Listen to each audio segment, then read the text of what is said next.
The reference frame and coordinate system of life. Xiefeng. After reading Danshin's Recreating Reality, a direct hit on the frame of reference, I suddenly gained some insight. Danshin mentioned, whatever frame of reference you establish, your life will correspond to that, the relationship between a person and the world will be shaped accordingly. This is indeed the truth. Life must have a frame of reference. The kind of reference frame one adopts will determine the kind of life one leads. When we observe human society, we find that people are grouped together, and the primary factor that determines these groupings is the frame of reference. People with the same frame of reference tend to cluster together, while those with different frames of reference find it difficult to integrate. What frames of reference exist in human society? The Bible, the Quran, Buddhist scriptures, the Tao Te Ching, science, wealth and fame, the theory of evolution, New Age concepts, Marxism, and Mao Zedong thought, these are all different frames of reference. If we classify them another way, the greatest creator, gods, Buddhas, celestial beings, humans, life, natural society, human society, time and space, non-material, and so on are all frames of reference. Christians take the Bible as their frame of reference, Muslims take the Quran, Buddhists take the Buddhist scriptures, Communist Party members take Marxism and Mao Zedong thought, merchants take wealth, politicians take power, scholars take fame, and ordinary people take daily survival as their frame of reference. The ignorant have no frame of reference. A frame of reference is crucial. Choosing the wrong one can lead to a lifetime of regret and endless harm. One misstep leads to eternal remorse. So, what is the best frame of reference? What standard should we use to establish our life's frame of reference? I believe that the best frame of reference is one that allows people to live a life of value, meaning, joy, and happiness while also giving them hope, enthusiasm, drive, and vitality, and enables them to transition from the human world to heaven. I believe Lifechanyuan is such a frame of reference.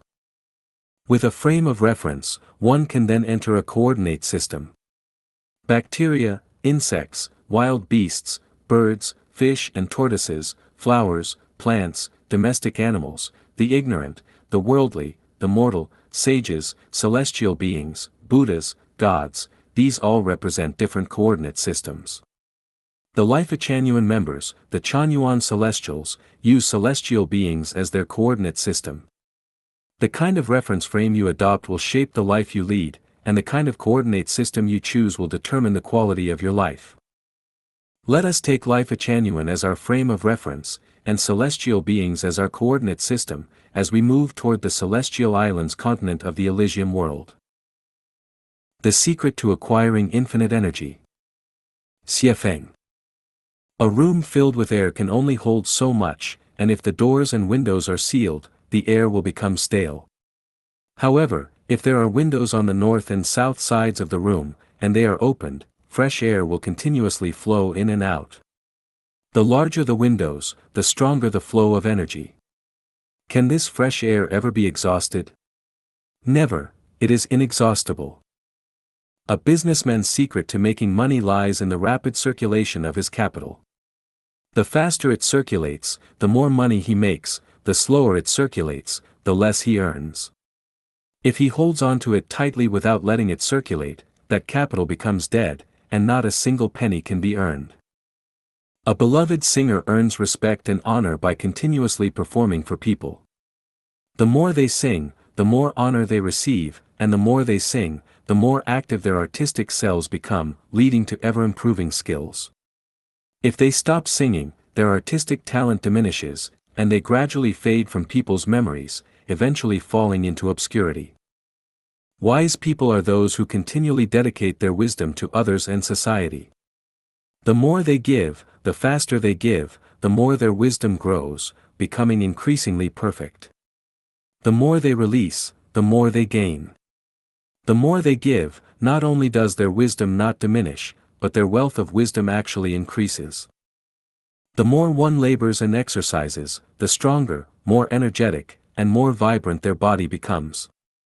The less one moves and the more they indulge, the weaker their body, the worse their spirit, and the more fatigued they feel. Therefore, the secret to acquiring infinite energy lies in all-encompassing release. The material world and the non-material world operate under opposite laws. From a material perspective, the more one releases, the more energy decreases, but from a non-material perspective, the more one releases, the more energy increases. When Jesus was in the human world, he continuously released, and as a result, the energy he gained was unprecedentedly immense. The same was true for Buddha. Many people in the human world are constantly taking but are stingy in releasing. In the end, they gain nothing and have no energy. The more you give, the more you gain. If you are unwilling to release anything, the result is energy depletion. Jesus revealed this secret to us, for whoever has, more will be given to them, and whoever does not have, even what they have will be taken from them. The more you give, the greater the reward. The less you give, the more you will lose even what little you have. The greatest creator's energy is infinite and inexhaustible. When our soul connects with the greatest creator's spirit, we are actually connected to an ocean of energy, and we possess endless energy. Half an acre of square pond looks like a mirror, the light of the sky and the shadow of the clouds linger together.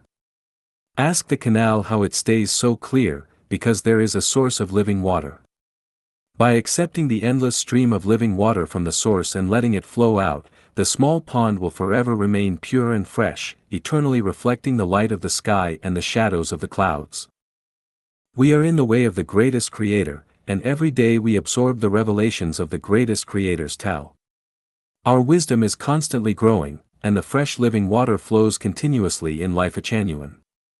At the same time, we are building Lifechanyuan by releasing our wisdom.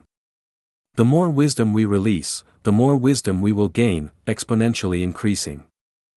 The wise have said, a hospitable person will never be poor, a thief will never be rich. The more guests you entertain, the wider your sources of wealth will be. The more you sneak and steal, the narrower your path to wealth will be, and you will never become truly rich. Every day, the Chanyuan celestials offer the gems they find to Lifechanyuan to entertain the Chanyuan guests. Have we become poor? Has our wisdom diminished? No, not only has it not diminished, but our spirit and soul have become increasingly abundant, and our path has broadened. If I may speak from experience, I release myself daily by writing articles. Have I become poor? No, I have become richer. First, the oceans of wisdom in Preaching Tao chapter, the non-material world chapter, the attainment of Buddhahood chapter, celestial cultivation chapter, wisdom chapter, and other texts are endless. Advanced self-improvement, advanced cultivation, the mysteries of life, advanced health preservation, and other yet to be published wisdom reside within me. I am probably one of the richest people in the world. Additionally, the number of Chanyuan celestials is growing, and they are all my brothers, sisters, family, and loved ones. If one day, there are 10,000 Chanyuan celestials spread across the globe, my living space will span the entire earth, and I will have homes everywhere. Do you think I am wealthy? Following this reasoning, every Chanyuan celestial has this blessing and is expanding their territory of free living. Just working towards this realistic ideal is worth it. The more you give, the richer you become, not to mention the Lifechanyuan era and the journey to the Celestial Islands continent. Many people are unwilling to give, selfish, stingy, and unwilling to release even a little energy for the construction of Lifechanyuan.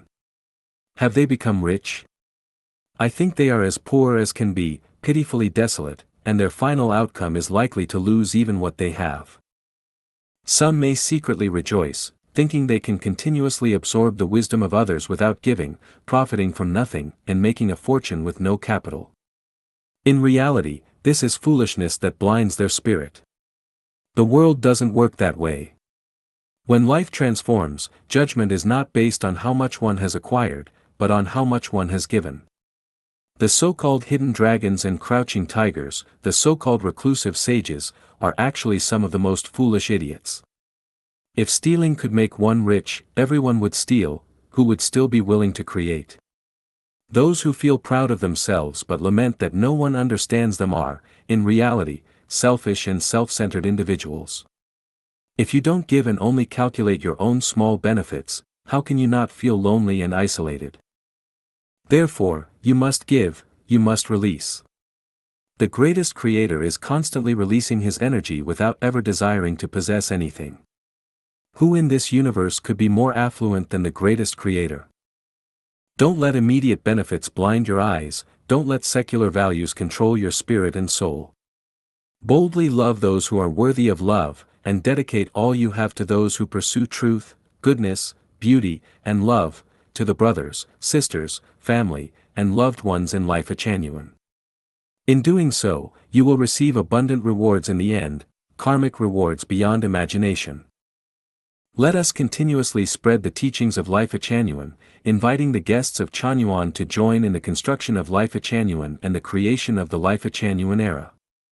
As long as we contribute a little, release a little, we will experience the joy of giving, and the merits we accumulate will be embedded in the structure of our life.